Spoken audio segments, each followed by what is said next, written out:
It's US Open week. There's no better time to talk about how to get out of thick, heavy rough.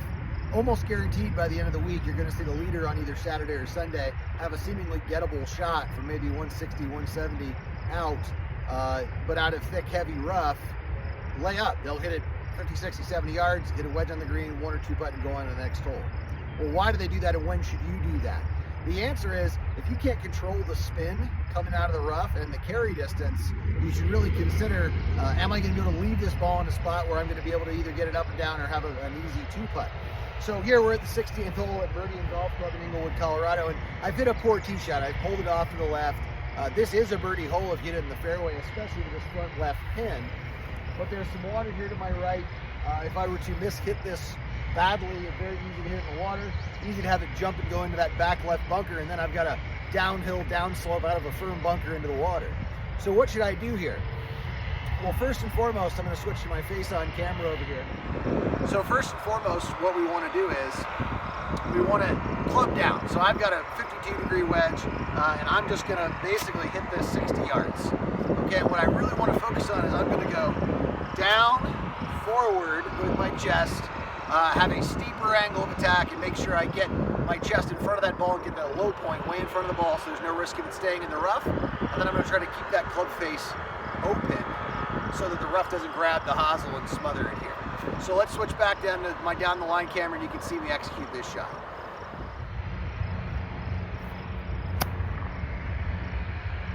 And you can see that was a pretty thick lie. It would have been very, very difficult for me to put enough energy into that to get it onto the green in a place where I could one or two putt comfortably. So I've laid up. Let's go see how I execute the second shot. Okay, now I've done the intelligent thing here and I've laid up to a good full wedge yardage. So this is dead on 100 yards, 99 yards. I feel very comfortable. I can get a good shot, hit this one on the green, one or two putt, go to the next hole. So let's go do that.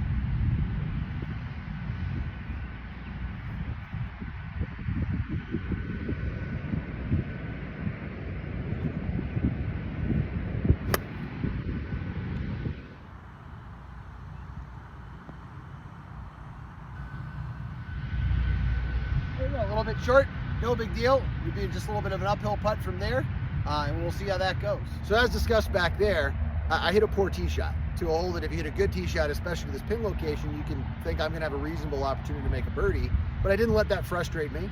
I pitched it out, I made the smart decision, had a nice 100-yard wedge shot, executed that okay, but I've given myself a nice easy uphill 24-foot putt for par.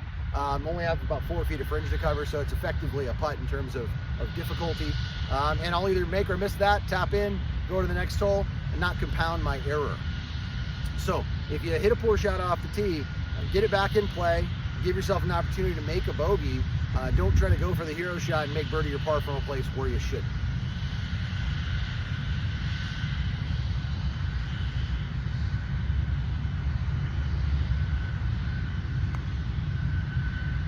So I've hit a nice putt there. Wow, just burned the edge. But again, it's a tap in. I've got 4 inches left, an easy bogey, which again, not what I wanted on this hole, but certainly not going to ruin my round. So think about that the next time you go to the golf course and really avoid compounding errors, and you'll find your scores drop.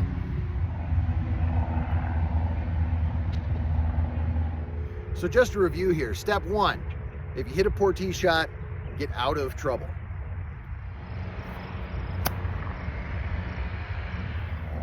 Step 2, lay up to a yardage you feel comfortable with. Don't just whack it out of the rough. Try to hit it to a specific distance so you feel good about the yardage coming in.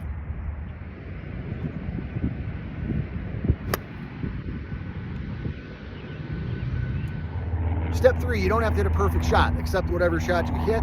Make sure you miss it in a place that's going to give you a relatively easy 1 or 2 putt, and then move on to the next hole, and don't worry about that previous hole and the lost opportunity from the poor tee shot.